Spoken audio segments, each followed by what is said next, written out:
Hello दोस्तों।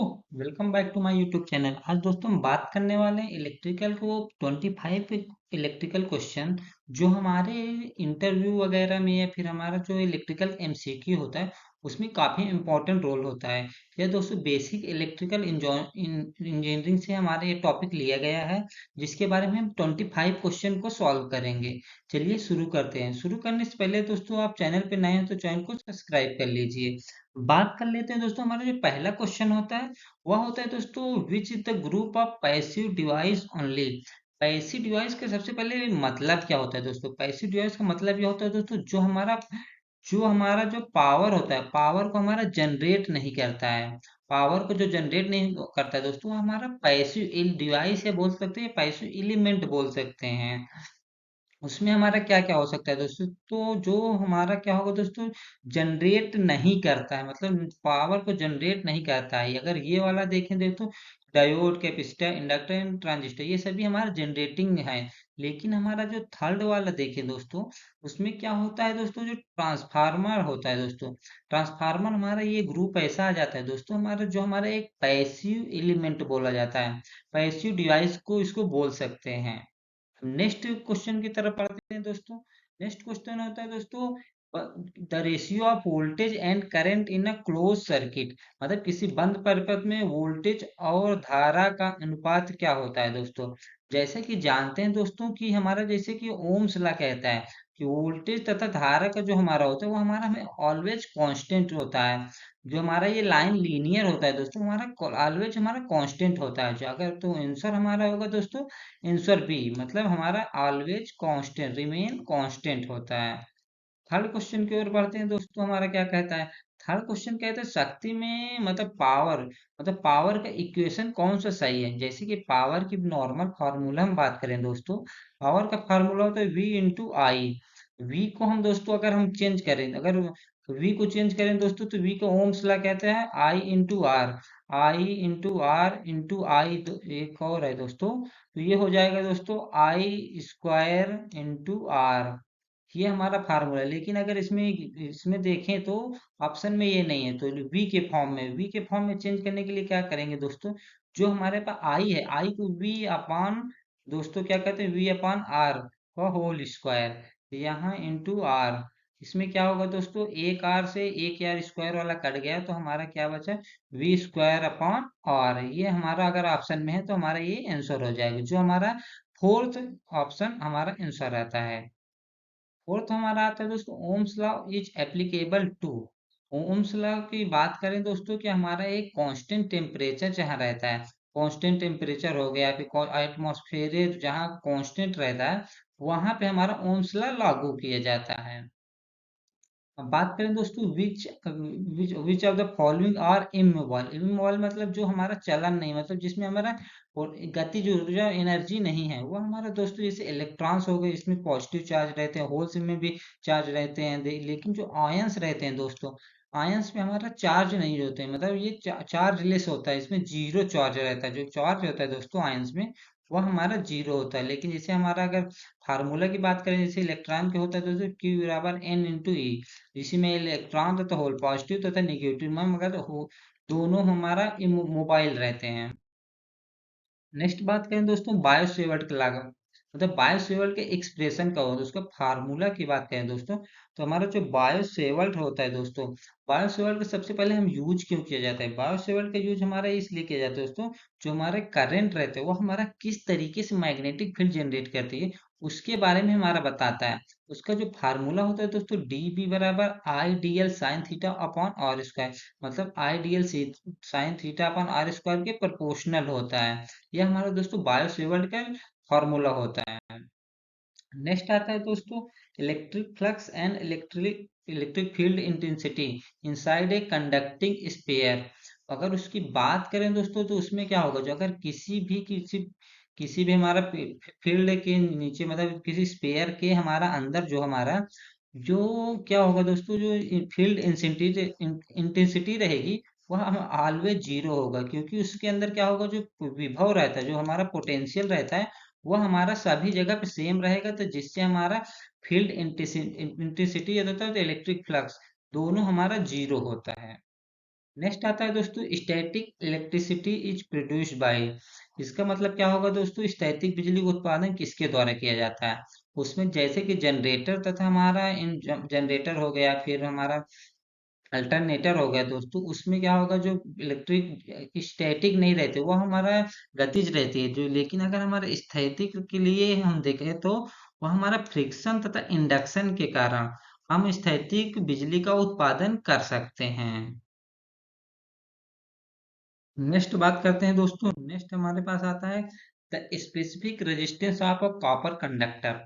Copper conductor की बात करें दोस्तों, जो स्पेसिफिक रेजिस्टेंस रहेगा लोअर मोर देन सिल्वर, मतलब जो रेजिस्टेंस की बात करें तो हमारा सिल्वर से कॉपर का अधिक होता है, लेकिन क्या होगा दोस्तों, ये हमारा रेजिस्टेंस अधिक होता है, लेकिन हमारा अगर कंडक्टिविटी देखें दोस्तों, कंडक्टिविटी हमारा देखें तो हमारा कंडक्टिविटी सबसे ज्यादा सिल्वर की होगी, मतलब जो हमारा कॉपर से ज्यादा सिल्वर की होगी, सिल्वर से भी ज्यादा हमारा गोल्ड की होती है। लेकिन हमारा जो रजिस्टिविटी होगा वह कंडक्टिविटी के बिल्कुल हमारा उल्टा होता है। इसीलिए क्या होता है दोस्तों, अगर कंडक्टिविटी ज्यादा है तो हमारा रजिस्टिविटी हमारा कम होता है। बात करते हैं दोस्तों Ohm's law is followed by. Ohm's law follow करता है दोस्तों कॉपर इलेक्ट्रोड। मतलब क्या बोल सकते हैं दोस्तों कि इसमें क्या होगा, लीनियर होता है। जो ओम लॉ हमारा क्या कहता है, वोल्टेज तथा करंट का हमारा रेशियो हमारा जो हमारा V प्रोपोर्शनल I, मतलब हमारा एक कांस्टेंट होना चाहिए, लेकिन हमारा जो डिटेक्टर होगा या रेक्टिफायर उसमें हमारा ये कांस्टेंट स्लोप नहीं मिलता है, लेकिन जो कॉपर इलेक्ट्रोड होता है उसमें हमारा ओम्स लॉ फॉलो करता है। नेक्स्ट क्या कहता है दोस्तों, what is charge of stable atom.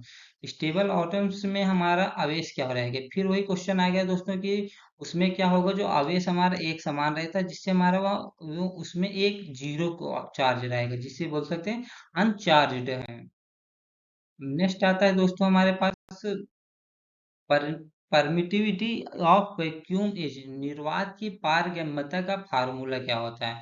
उसका फार्मूला होता है दोस्तों 8.54 इंटू टेन के पावर 12 फैराड पर मीटर। यह हमारे पारगम्यता का परमिटिविटी का हमारा जो फार्मूला होता है दोस्तों। नेक्स्ट बात कर लेते हैं दोस्तों कि the law use to determine the force between two current conductor. दो धारा वाहन वाले चालक के बीच बल निर्धारित करने वाले उपयोगी नियम क्या है। उसका हमारा क्या है दोस्तों, बायो सेवर्ट का जो लॉ रहता है दोस्तों, वह हमारा डिसाइड करता है कि हमारा जो फोर्स कितना, हमारा दो अगर जो हमारा कंडक्टर है उसके बीच में हमारा कितना फोर्स होगा, वह बायो सेवर्ट लॉ के अनुसार हम निकाल सकते हैं, जिसमें फार्मूला होता है mu 0 4 pi into D1 D2 upon are square. Next आता है दोस्तों does the what does the region around the stationary electric charge has, मतलब स्थिर विद्युत आवेश के पास क्षेत्र में क्या होता है। उसका ये होता है दोस्तों इलेक्ट्रिक फील्ड। अगर हमारा काइनेटिक मतलब एक स्टेशनरी के जगह हमारा गतिज रहता है दोस्तों, जो मूविंग रहता है, तो हमारा क्या होता है मैग्नेटिक फील्ड जनरेट होता है, लेकिन हमारा इलेक्ट्रिक फील्ड रहेगा। निम्न में से कौन से स्केलर क्वांटिटी, स्केलर क्वांटिटी जिसमें हमारा डायरेक्शन होती है मैग्नीट्यूड नहीं होता है, वह होता है दोस्तों C। मतलब इलेक्ट्रिक पोटेंशियल होता है दोस्तों हमारा एक अदिश राशि है, अदिश मतलब स्केलर क्वांटिटी होता है। एक स्केलर होता है तथा हमारा एक वेक्टर होता है। वेक्टर में क्या होता है, डायरेक्शन तथा मैग्नीट्यूड दोनों होता है, लेकिन इसमें क्या होगा, सिर्फ डायरेक्शन होता है। अब बात कर लेते हैं electric field intensity inside a charge spherical conductor. उसके क्या होगा दोस्तों, आंसर हमारा अभी की इससे पहले क्वेश्चन में देखे थे कि उसके अंदर जो हमारा विद्युत क्षेत्र है वो हमारा जीरो रहेगा, क्योंकि हमारा सभी जगह में जो पोटेंशियल रहेगा, पोटेंशियल हमारा हमारा जीरो रहता है, इसलिए हमारा पोटेंशियल सेम रहता है, इसलिए हमारा विद्युत क्षेत्र हमारा जीरो आता है। नेक्स्ट बात करते हैं तो line charge is given by which of the following. Line charge के लिए फार्मूला क्या होता है दोस्तों, हमारा गॉस लॉ हमारा लाइन चार्ज की जो फार्मूला बताता है, मतलब लाइन चार्ज के हम निकाल सकते हैं गॉस लॉ के अनुसार, जिसका हमारा फार्मूला होता है दोस्तों summation of E D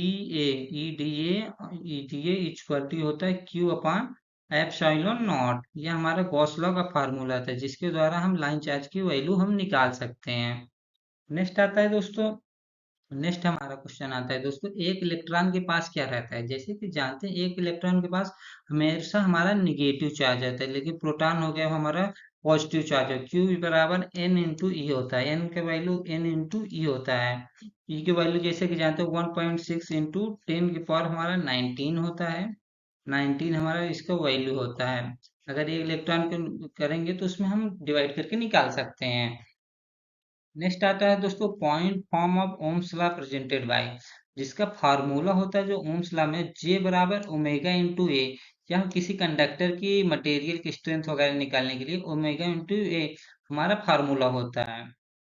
next आता है दोस्तों electric field is defined as, electric field के माप बोल करें ई बराबर मतलब इलेक्ट्रिक फील्ड का मतलब विद्युत क्षेत्र वी बराबर एफ बाई क्यू हमारा फॉर्मूला होता है जो हमारा ऑप्शन में आता है फोर्स पर यूनिट चार्ज, मतलब एक यूनिट चार्ज में कितना फोर्स लगेगा वो हमारा वोल्टेज होता है, जिसको वोल्ट के हमारा इलेक्ट्रिक फील्ड को विद्युत क्षेत्र बोल सकते हैं।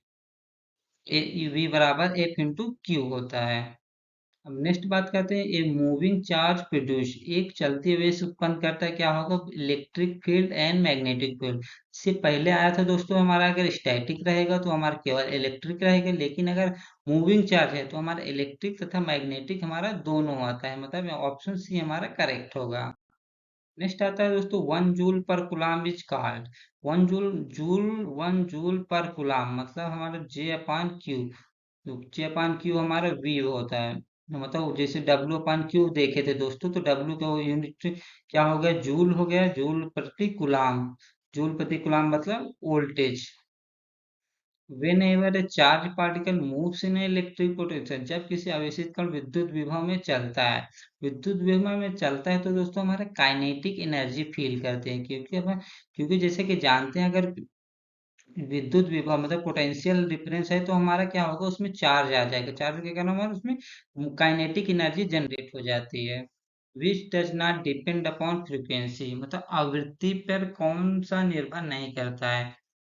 जैसे कि इंडक्टर की क्या होगा दोस्तों, एक्सेल की अगर बात करें तो इसमें होगा टू पाई एफ एल, मतलब इसमें फार्मूला में एफ आ रहा है, मतलब फ्रीक्वेंसी पे डिपेंड करता है। अगर हम कैपेसिटर की बात करें दोस्तों तो एक्सिस से होता है 1/2 पाई एफ सी, मतलब यह भी हमारे फ्रीक्वेंसी पे डिपेंड कर, लेकिन जो रजिस्टर का होगा दोस्तों यह बराबर जीरो होता है, मतलब यह हमारा रजिस्टर जो होगा दोस्तों वह हमारा फ्रीक्वेंसी पे डिपेंड नहीं करता है। दोस्तों अगर आपको ये सीरीज अच्छी लगी हो तो चैनल को सब्सक्राइब कर दें। मिलते हैं ऐसे ही नेक्स्ट ही इंटरेस्टिंग टॉपिक के ऊपर, बने रहिए। Thank you.